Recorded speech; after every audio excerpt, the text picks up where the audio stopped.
अज्ञानतिमिरान्धस्य ज्ञानञ्जनशलाकया चक्षुरुन्मीलितं येन तस्मै श्रीगुरुवे नमः। श्री चैतन्य चरितामृत मध्य लीला 24वां अध्याय और आत्माराम श्लोक की व्याख्या है, प्रयास संख्या 341। तो सनातन गोस्वामी बता रहे हैं, चैतन्य महाप्रभु बता रहे हैं सनातन गोस्वामी को कि क्या क्या तुम्हें लिखना है, क्या क्या तुम्हें बताना है। तो वास्तव में कृष्ण आदि गुरु हैं और कृष्ण ही गुरु का एक्सटेंशन लेते हैं बलराम के रूप में और फिर आगे जाके परंपरा बनती है। तो वास्तविक गुरु तो कृष्ण ही है सबके। तो यहीं पर वही गुरु आदि गुरु बता रहे हैं, जैसे उन्होंने अर्जुन को बताया, सनातन गोस्वामी को बता रहे हैं कि तुम्हें क्या क्या चीज़ों पे ध्यान देना है, जो कि हमारे लिए भी एक शिक्षा है।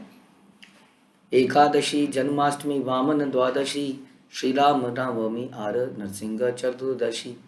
एकादशी का पालन कीजिए, एकादशी के व्रत के बारे में लिखिए, ये सब लिखिए, बहुत महत्वपूर्ण है। जन्माष्टमी बहुत महत्वपूर्ण है। वामन द्वादशी, वामन जी जिस दिन लीला करे थे। राम नवमी, नरसिंह चतुर्दशी, इन सब का भी वर्णन कीजिए और बहुत सारे ऐसे उत्सवों का वर्णन कीजिए। यही सब विद्या विद्या त्याग अविद्या करण अकरणे दोष कैले भक्तिरलंभन। तुम्हें संस्तुति करनी चाहिए कि मिश्रित एकादशी से बचा जाए और शुद्ध एकादशी मनाई जाए। तो यही कारण है जो अक्सर एकादशियों में डिफरेंस रहता है। जब एकादशी मिश्रित होती है, यानी कि आधा दिन या सूर्योदय के समय एकादशी नहीं होती है, दिन के किसी समय एकादशी लग जाती है, तो उसको हम मिश्रित कह देते हैं। उस दिन हम नहीं करते हैं, अगले दिन करते हैं। इसलिए कई बार संसार में जो लोग मनाते हैं एकादशी, उनसे हमारी एकादशी भिन्न होती है। चैतन्य महाप्रभु ने स्वयं इसको बोला है कि मिश्रित एकादशी से बचना चाहिए, शुद्ध एकादशी बनानी चाहिए, जिसमें मॉर्निंग में सूर्योदय के समय एकादशी थी। तुम्हें इसके ना मनाने से होने वाले दोष का भी वर्णन करना चाहिए। यदि एकादशी कोई नहीं करता है तो कितना बड़ा दोष है वास्तव में। तो इसलिए हम कहते हैं एकादशी एक ऑप्शनल चीज़ नहीं है, एकादशी तो करनी है। अगर कोई नहीं करता है, जो भक्त नहीं है, वो भी, उसके लिए भी बहुत बड़ा खतरा है, क्योंकि सारे पाप उसके जीवन में उस दिन चले जाते हैं, उसका फल चला जाता है। ना मनाने से होने वाले दोष का वर्णन करना चाहिए। इन बातों के विषय में सतर्कता की आवश्यकता है। यदि सतर्क नहीं रहा जाएगा तो भक्ति की उपेक्षा हो जाएगी। यस, कई लोग अब देखते हैं हम सतर्क नहीं है। हाँ, जैसे कि ग्रुप में मैसेज आया कि इतने बजे से इतने बजे तक आपका पारण का समय है। देखते हैं कि कई महीने बीत गए, जब तक किसी ने उसको पर्सनली नहीं टोका तब तक देख ही नहीं रहे हैं। तो ये बदलते हुए समय के हिसाब से बदलते हुए संदेश देने के तरीकों को समझना पड़ेगा। आजकल संदेश इसी तरीके से दिए जाते हैं, हाँ, क्योंकि आजकल प्रचार भी बहुत फैल गया है। पहले लोकल एरिया का प्रचार होता था, हाँ, अब कितना लोग कहाँ कहाँ से जुड़े हैं। अगर वो इन चीज़ों पे ध्यान नहीं देंगे तो कैसे पता चलेगा। तो बड़ा ज़रूरी है कि पारण के समय में ही पारण किया जाए। हाँ, कई लोग रखते हैं एकादशी और अगले दिन कभी भी सवेरे उठ के उसको तोड़ लेते हैं, तो ये ठीक नहीं है। बहुत सतर्कता बरतने की आवश्यकता है, नहीं तो क्या होगा, भक्ति की उपेक्षा हो जाएगी। इसी को कहते हैं भक्ति के नियमों का पालन। हाँ, इसमें लॉजिक, हमारे लॉजिक लगाने की आवश्यकता नहीं है, क्योंकि लॉजिक लगाने के लिए बहुत ही विद्वान लोग थे, हमारी बुद्धि इतनी नहीं है। हाँ, भक्ति सिद्धांत सरस्वती ठाकुर ऐसे ऐसे लोग हुए जिन्होंने इतने सिद्धांत लिख दिए इसके ऊपर, तिथियों के ऊपर, सूर्य सिद्धांत, न जाने क्या क्या लिखा। तो हमारी उतनी बुद्धि है नहीं वास्तव में, लेकिन फिर भी हम अपने को इंटेलिजेंट समझ के कुछ कुछ लॉजिक देने लगते हैं। ऐसा तो नहीं होना चाहिए, ये इसका क्या लॉजिक है, इसका क्या लॉजिक। तो बिल्कुल जैसे नियम बनाए गए हैं उनको वैसे ही पालन किया जाए। सर्वत्र प्रमाण दिव्य पुराण वचन श्रीमूर्ति विष्णु मंदिर करण लक्षण। तुम वैष्णव आचरण, वैष्णव मंदिरों, अर्च विग्रह की स्थापना के विषय में या अन्य बातों के विषय में जो भी कहो, उसकी पुष्टि पुराणों के प्रमाण से होनी चाहिए। यस, बड़ा जरूरी है कि हम जब भी कुछ बोलें तो रेफरेंस देके बोलें। नहीं तो क्या होगा, संसार में वही हो जाएगा जो संसारी लोग कर रहे हैं, हम भी वही करने लग जाएंगे कि उनके जो मन में आ रहा है, ये अच्छा है, ये बहुत अच्छा है, ऐसा करना चाहिए। हाँ, बहुत गर्मी है, हाँ, निर्जला एकादशी के दिन जगह जगह पर क्या करना चाहिए, पानी के भंडार लगाने चाहिए, पानी देने चाहिए। बहुत सारे ऐसे विचार आएंगे लोगों के। हाँ, पृथ्वी बचाओ, save earth, save mother earth, जैसे हम कहते हैं। सेव किस लिए करो, ताकि अच्छे से भोग पाओ। तो सेव द वुमन किस लिए, ताकि अच्छे से भोग पाओ। सेव इसलिए आदमी सेव कर रहा है। तो बहुत सारे अनुष्ठान, बहुत सारे डिस्कशन, कोलेबोरेशन हो रही हैं, जिसमें ये लोग पार्टिसिपेट करते हैं, जो तथाकथित गुरु बनते हैं। वो नहीं कह रहे कि save your soul, save your chetna, ये इसके बारे में बातचीत नहीं कर रहे हैं, क्योंकि बहुत ही अट्रैक्टिव लगता है विषय। हाँ यार, कई बार लोग कहते हैं देखिए जी हम अपनी संतानों को कैसी पृथ्वी देना चाहते हैं। पृथ्वी जो पानी से रहित हो गई है, पृथ्वी जो इससे रहित हो गई है। अब देखिए कुछ चीज़ें तो समय के अनुसार होंगी, कुछ चीज़ें हमने बिगाड़ दी हैं, है ना। कलयुग धीरे धीरे आएगा तो समय धीरे धीरे खराब ही होगा, इसमें आप कुछ कर नहीं सकते। देखा जाए तो लोगों से ही जगह की पता चल जाता है, या जगह से लोगों का पता चल जाता है। जैसे लोग होंगे वैसे ही उस जगह को मेंटेन करेंगे। तो कलयुग में वही लोग बचे हैं जो भगवान से के द्वेषी हैं। अब ये द्वेषी लोग इंद्र तृप्ति के बिल्कुल अड्डे हैं। ये लोग क्यों भला आपस में कॉपरेशन करेंगे जो भोगने के लिए बचे हैं। तो ऐसे ही ये इसमें परिवर्तन लाना मुश्किल है। इसलिए चेतना का चेंज ही सबसे बड़ा सेव द अर्थ है वास्तव में। तो ये है कहने का मतलब कि जो हम बोले हैं वो शास्त्रों से रेफरेंस दे के बोल पाए, गीता से, भागवतम से, ना कि किसी के मन के विचार जो कि सबको बड़े ही अच्छे लग रहे हैं और फॉलोअरशिप ज़बरदस्त हो गई है। जैसे मैं पहले करता, आजकल लोग प्रवचन कैसे सुनते हैं, किसके प्रवचन में कितने व्यूज़ हैं। हाँ और मिलियन और बिलियन व्यूज़ इन्हीं लोगों के उसमें होते हैं जो संसारिक बातें करते हैं, तो लोगों को बहुत अच्छी लगती हैं। और जब ऑलरेडी बिलियन व्यू है तो लोग उनको देखना चाहते हैं। तो हमारे बातचीत क्या होनी चाहिए, ध्यान से सुनिए उन लोगों को, कोई इसमें बड़ी बात नहीं है उनको पहचानना, और सोचने की कोशिश कीजिए कि क्या वो गीता के अनुसार बोल रहे हैं, भागवत के अनुसार बोल रहे हैं। अगर भागवत आप नहीं पढ़ सकते तो गीता तो बहुत बड़ा ग्रंथ नहीं है। आप Bhagavad Gita as it is पढ़िए, जल्दी खत्म हो जाए, कुछ ज़्यादा उसमें समय नहीं लगेगा। मेरे को तो लगता है 2 3 4 5 6 महीने में मैक्सिमम हम खत्म कर सकते हैं। कई लोग तो 1 महीने में खत्म कर देते हैं, कई लोग तो 10 दिन में खत्म कर देते हैं। तो अगर आप उसको पढ़ेंगे तो जब आप ये लोग बोलते हैं संसारिक लोग, तब आप थोड़ा टटोलने की कोशिश करिए क्या ये शास्त्रों के अनुसार बोल रहा है व्यक्ति, पता नहीं क्या क्या बोले जा रहे हैं। सुनने में अच्छी लग रही है क्योंकि हम भी वैसे ही, हमारे विचार भी वैसे ही रहे हैं आज तक। तो कह रहे हैं उसकी पुष्टि प्रमाणों से होनी चाहिए, पुराणों से, प्रमाण से होनी चाहिए। सामान्य सदाचार वैष्णव आचार, कर्तव्य कर्तव्य सब समार्थ व्यवहार। तुम्हें वैष्णव के आचरण एवं कार्यों का सामान्य तथा विशिष्ट वर्णन प्रस्तुत करना चाहिए। यानी कि आचार्य उनके उनके आचरण के बारे में एक तो हाई लेवल, जैसे हम सुनते हैं कि तिलक लगाना, धोती कुर्ता पहनना, या साड़ी पहनना, इस प्रकार के वेशभूषा, या ऊपरी बैठना, प्रणाम करना। और एक हो गया बहुत ही डिटेल्ड चीज़ें, क्या विचार होने चाहिए, तृणाद्यपि सुनीचे न धनम न जन्म। तो इन सब चीज़ों के बारे में बताइए। तुम करणीय तथा अकरणीय बातों की भी रूपरेखा प्रस्तुत करो। डूज एंड डोंट्स, क्या नहीं करना चाहिए। जैसे हम सुनते हैं नेक्टर इंस्ट्रक्शन में, संग त्याग, कौन सी 6 वस्तुएं हैं जो भक्ति को विनश्यति, भक्ति को समाप्त कर देती है ना। प्रजल्प है, प्रयास है, कुसंग है इत्यादि। तो उसमें लिखा जाता है क्या अकरणीय, और फिर करणीय भी लिखा जाता है। तो इस प्रकार से करणीय और अकरणीय बातों की रूपरेखा प्रस्तुत करो। इस सबका वर्णन विधि एवं शिष्टाचार के रूप में होना चाहिए। यही संक्षेप सूत्र कहीं लो दिग्दर्शन, यबे तुम्हें लिखी बा कृष्ण करावे स्फुरण। इस प्रकार मैंने वैष्णव विधि विधानों की संक्षिप्त में रूपरेखा दे दी है। मैंने यह संक्षेप में कहा है जिससे तुम्हें कुछ निर्देश मिल सके। मैंने तो बस तुम्हें बताया कि टॉपिक कौन से होने चाहिए। हाँ, चैप्टर नेम्स बताए मैंने, इंडेक्स बताया, अब इसके अंदर तुम्हें लिखना है। जब तुम इस विषय में लिखोगे तो कृष्ण तुम्हें आध्यात्मिक रूप से जागृत करके तुम्हारी सहायता करेंगे। डोंट वरी, स्टार्ट तो कीजिए, है ना। इस संसार में भी हम देखते हैं कि आप लोगों का एक्सपीरियंस होगा, जब आप लोग एग्जामिनेशन में बैठते थे कई बार, तो सबसे पहले फीलिंग मेरी तो ये आती थी, पेपर को देखते ही कुछ नहीं आता है। फिर हम लिखना शुरू करते हैं, एक क्वेश्चन, दूसरा क्वेश्चन, तीसरा क्वेश्चन, अंत में क्या होता है, पेपर छूट जाता है, इतना लिखाते हैं।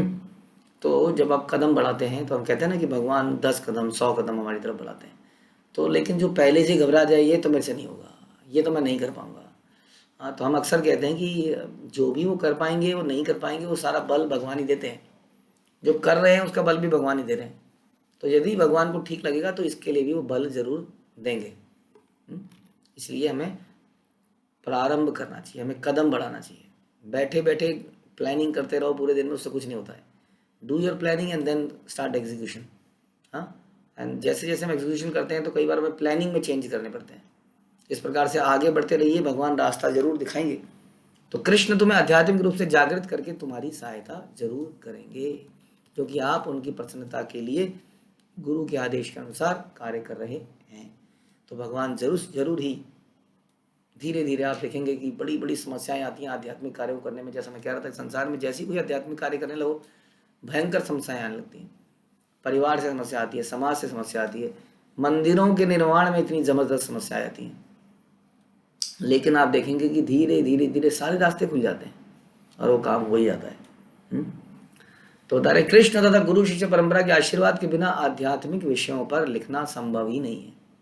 महाजनों के आशीर्वाद से ही व्यक्ति के अधिकार व्यक्ति के अधिकार पत्र हैं, आशीर्वाद है। यहाँ पर आपको कोई सर्टिफिकेट नहीं दिया जाता, this person is now eligible to practise. हाँ, किसी यूनिवर्सिटी से उसके पास सर्टिफिकेट है, डिग्री है, मान्यता प्राप्त है। यहाँ पर मान्यता का मतलब है गुरु परंपरा से आशीर्वाद, उनकी फेवरेबल नज़र हमारा आशीर्वाद है। श्रेष्ठ जनों द्वारा अधिकृत किए बिना वैष्णव आचरण तथा कार्यकलापों के विषय में लिखने का प्रयास ही नहीं करना चाहिए। हाँ, और देखते हैं संसार में हर कोई लिखना चाह रहा है भगवद गीता के ऊपर और ग्रंथों के ऊपर, लोग उनको पढ़ना चाह रहे हैं just because they are very famous personalities.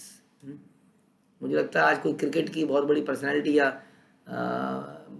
Film अभिनेता अगर गीता पे टिप्पणी लिख दे तो मुझे लगता है वो सारे रिकॉर्ड तोड़ देगी थोड़े दिनों में। क्योंकि लोग जानते ही नहीं है कि किससे सुनना है। ऑल्दो हम जब अपनी किडनी को दिखाते हैं तो किडनी स्पेशलिस्ट को दिखाते हैं, लीवर को दिखाते हैं तो लीवर स्पेशलिस्ट को दिखाते हैं। संसार में हर चीज़ का हम स्पेशलिस्ट ढूंढते हैं, लेकिन अध्यात्म के विषय में हम कोई स्पेशलिस्ट नहीं ढूंढते। स्पेशलिस्ट कौन है? जो उसके विषय में प्रैक्टिस करता है, खुद प्रैक्टिस करता है। हाँ, जिसका आचरण वैसा है, जो भगवान का भक्त है, जो खुद ही गुरु परंपरा में है, वही तो सिखाएगा। तो इस प्रकार से हमें गुरु परंपरा से जब आशीर्वाद मिलता है तभी हम कोई कार्य कर पाते हैं। एही तक कहिलु प्रभुर सनातन प्रसाद, यहाँ ऋषभड़े चितेर खंडे अवसाद। इस प्रकार मैंने सनातन गोस्वामी पर श्री चैतन्य महाप्रभु की कृपा का वर्णन किया है। कृष्णदास कविराज कह रहे हैं। हाँ, तो एक कृपा थी उनके ऊपर। कितनी लंबी डिस्कशन है, आप देख रहे हैं कब से पढ़ रहे हैं हम, वेरी लेंथी डिस्कशन, बहुत ही डिटेल में। चैतन्य महाप्रभु खास तौर पे इसी पर्पस के लिए आए, क्योंकि भगवान आए तो भगवान ने बोला सर्वधर्मान परित्यज्य मामेकम शरणम व्रज, और चैतन्य महाप्रभु ने ये बताया कि कैसे मेरी शरण ली जाए। इसलिए क्योंकि वो भक्त के रूप में आए थे, इसलिए भक्त की डिटेलिंग करनी थी उन्होंने। भगवान कृष्ण तो आए, अपनी लीलाएं दिखाई, हमें आकृष्ट किया ताकि हम उन्हें पाने के लिए एक कदम बढ़ाएं। अब ये सिखाने के लिए कि कैसे पाया जाए, स्वयं आए, फिर से अपना एग्जाम्पल देने। देखो इस प्रकार से आप भगवान को पा सकते हैं। तो यही कृपा थी सनातन गोस्वामी के ऊपर, रूप गोस्वामी के ऊपर। जब कोई इन कथाओं को सुनेगा तो उसके हृदय के सारे कलुष धुल जाएंगे।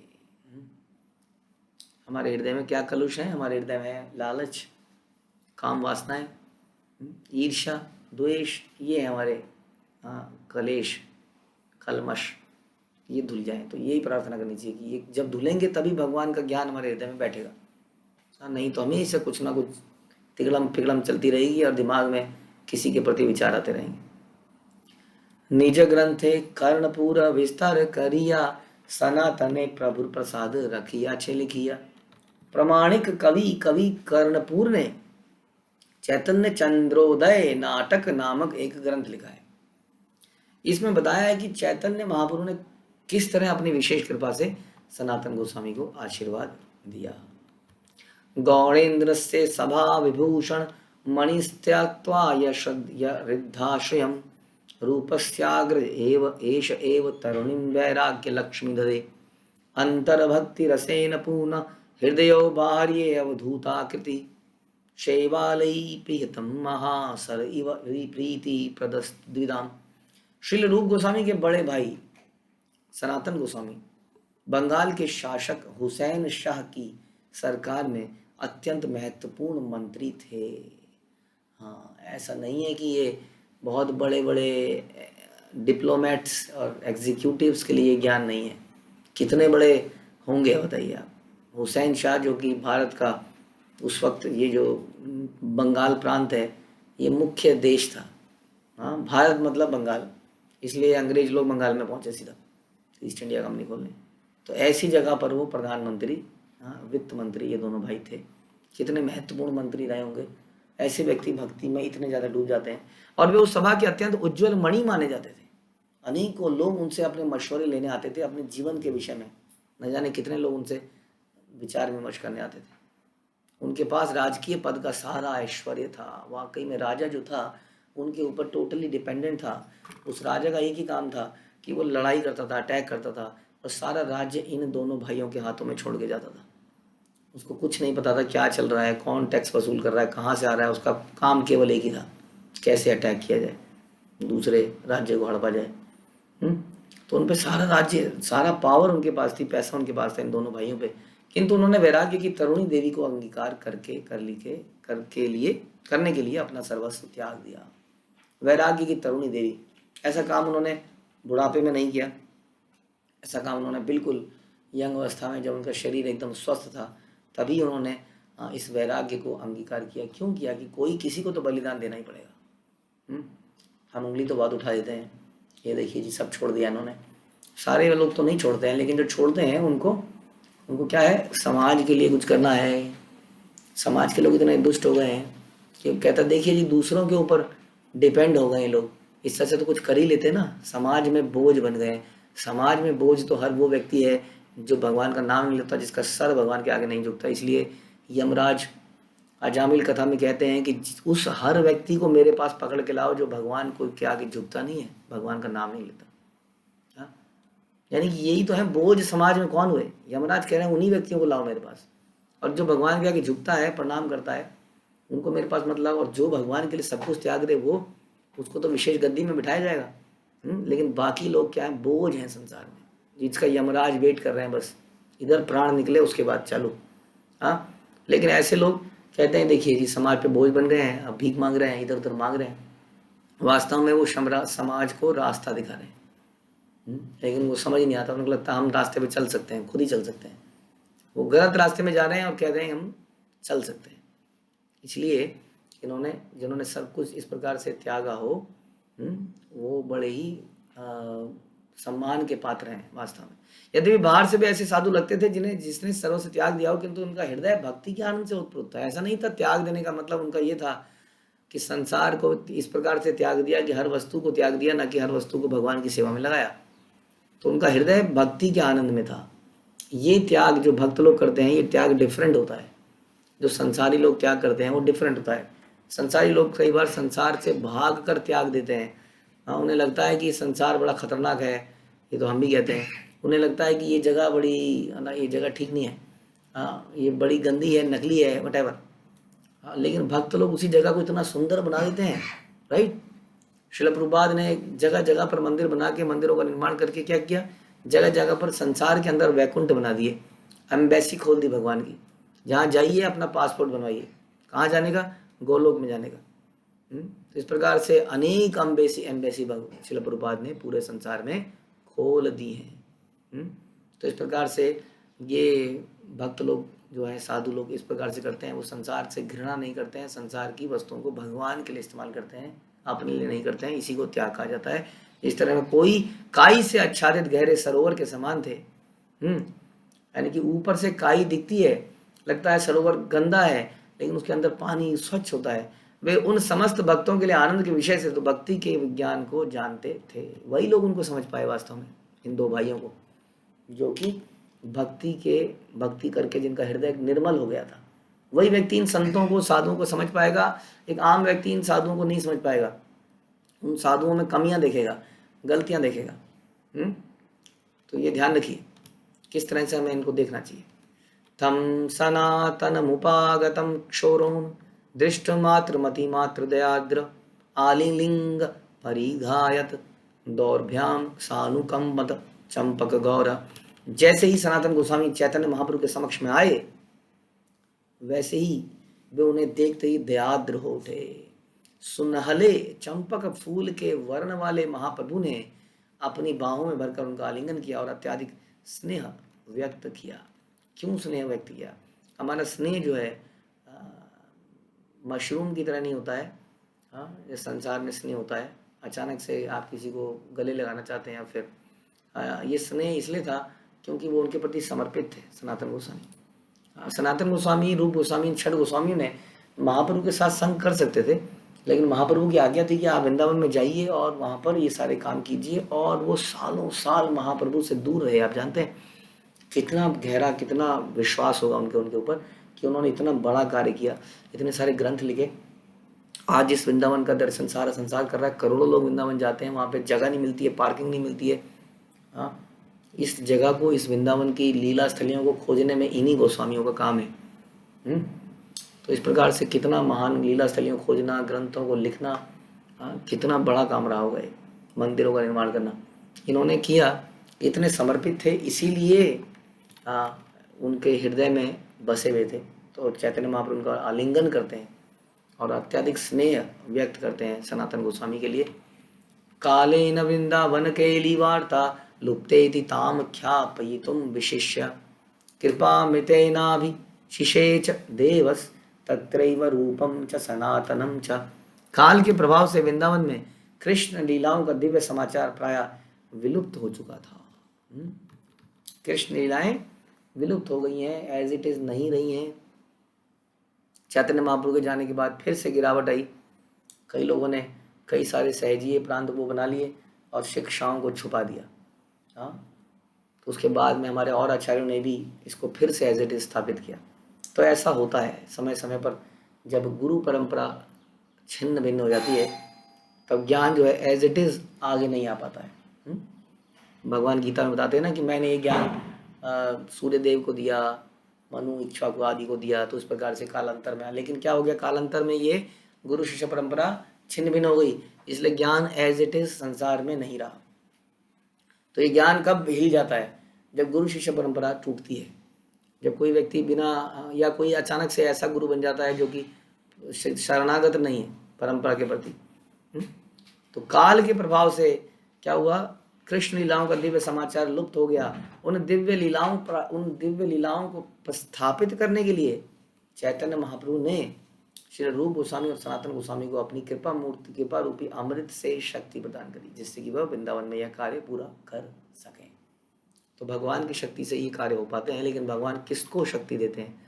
हाँ, शक्ति किसको देते हैं?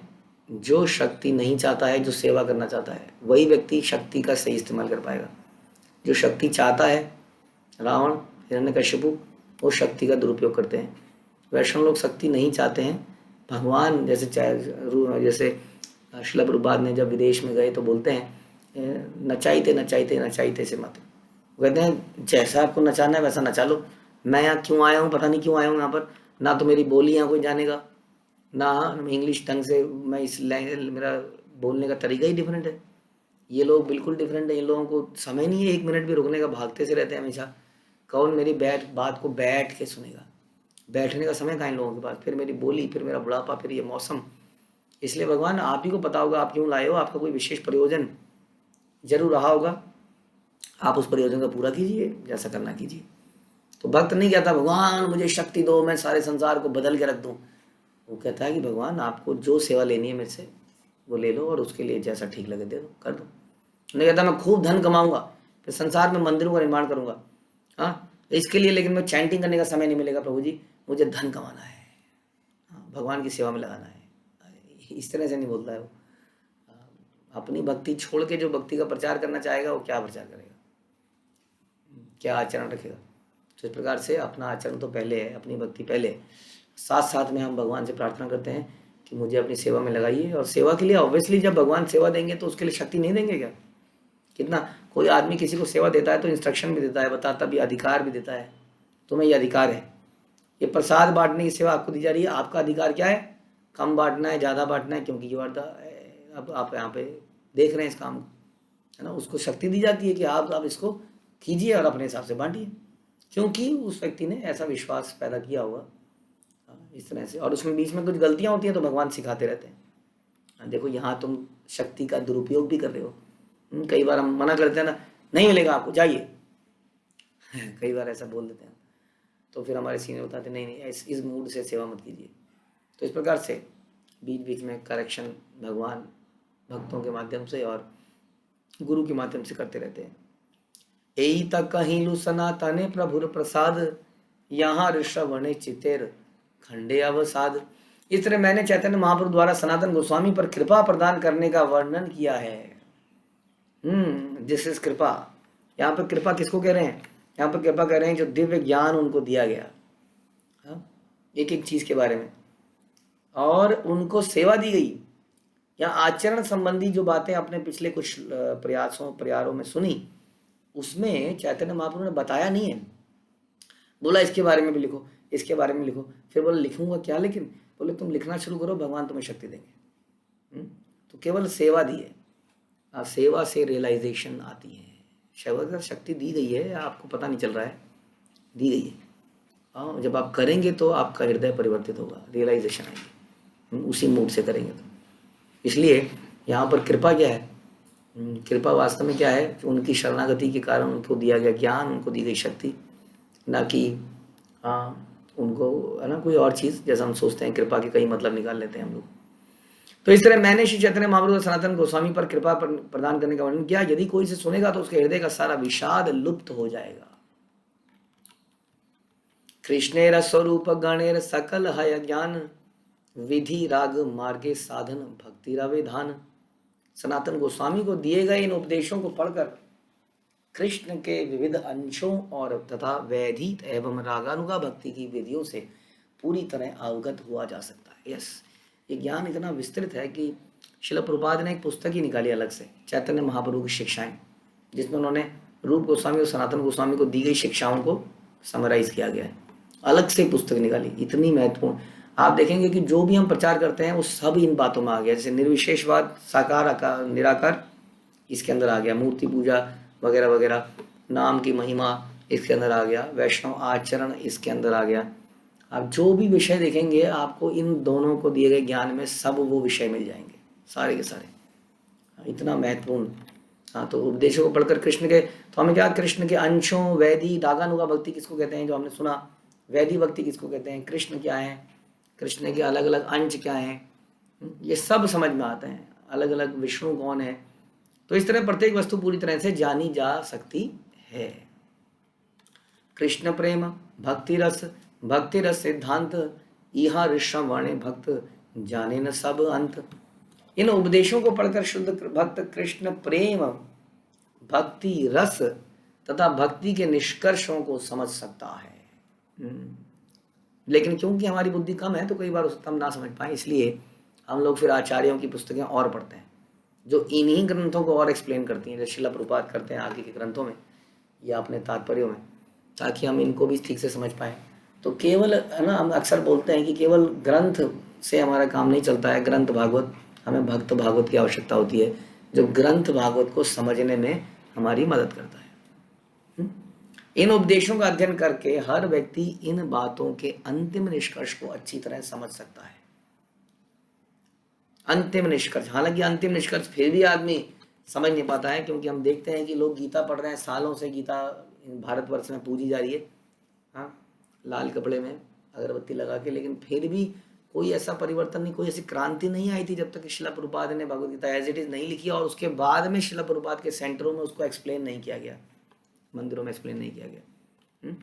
तो केवल इसलिए बता रहे हैं कि तो सालों से यहीं पर थी, हाँ, लेकिन फिर भी हम इसको जान नहीं पा रहे थे, समझ नहीं पा रहे थे, इसके निष्कर्षों को, अंतिम निष्कर्षों को नहीं निकाल पा रहे थे। गीता को पढ़ के लोग आज भी कितने सारे निष्कर्ष निकालते हैं। कोई कहते हैं गीता मतलब कर्मयोग, कितने लोग कहते हैं ऐसा, गीता मतलब कर्मयोग, अनेक लोग कहते हैं। अनेक लोग क्या निष्कर्ष निकालते हैं, क्यों व्यर्थ चिंता करता है, किससे व्यर्थ डरता है, कौन तुम्हें मार सकता है। इसका मतलब निकल पड़ो समाज में, कौन डरता है, क्या, कौन तुम्हें मार सकता है, ये तो रावण नहीं हो गया, कौन तुम्हें मार सकता है, तुम क्या लाए थे, पछताने कोई, don't lament, don't repent, just do whatever you want. हम लोग क्या करते हैं, हम लोग चिंता करते हैं। यस, क्या चिंता करते हैं हम लोग, हम चिंता करते हैं कि जीवन कमल दल जल जीवन टलमल, ये बड़ी तेजी से जीवन बीत रहा है, किसी भी क्षण ट्रुप से पानी की बूंद कमल के पत्ते से नीचे गिर जाएगी। हम चिंता करते हैं कि हमारा हृदय अनर्थों से भरा है, हम चिंता करते हैं। हम संसार में क्या लाए थे, हम संसार में कृष्ण का नाम लेने आए थे। यही हमने प्रॉमिस किया था माँ के पेट में, यही लेके आए थे, लेकिन इसको हमने क्या, तुमने क्या खो दिया, हमने ये हरिनाम खो दिया, इसलिए हमें पछतावा है। जानिया भुजिया विष खाइनु, हाँ, गोलोकेरा प्रेम धन, जो गोलोक का प्रेम धन हम लेके आए थे, उसको हमने यहाँ पर खो दिया है, इसलिए चिंता क्यों ना करें। हाँ, चिंता करने का विषय है, खो दिया हमने इतनी महत्वपूर्ण वस्तु को खो दिया, इसलिए हमें जीवन उसको कर। इसलिए मैं बताना चाह रहा हूँ कैसे डिफरेंट निष्कर्ष से डिफरेंट अंडरस्टैंडिंग बन जाती है। आदमी ये सोचने लगता है कि हो सकता है राइटर का कुछ और मतलब हो इन निष्कर्षों को निकालने पर भी, लेकिन क्योंकि उसको समझाने वाले लोग नहीं है, इसलिए उसको समझने वाले लोग नहीं बचे और कुछ और ही मतलब निकाल दिया गया। लोगों ने सोचा कर्म ही पूजा है। बेटा, जो व्यक्ति ऑफिस में 12-12 घंटे काम करता है उसको उसके पेरेंट अप्रिशिएट करते हैं, उसको सरकार अप्रिशिएट करती है, उसको सारा पूरा मानव समाज अप्रिशिएट करता है।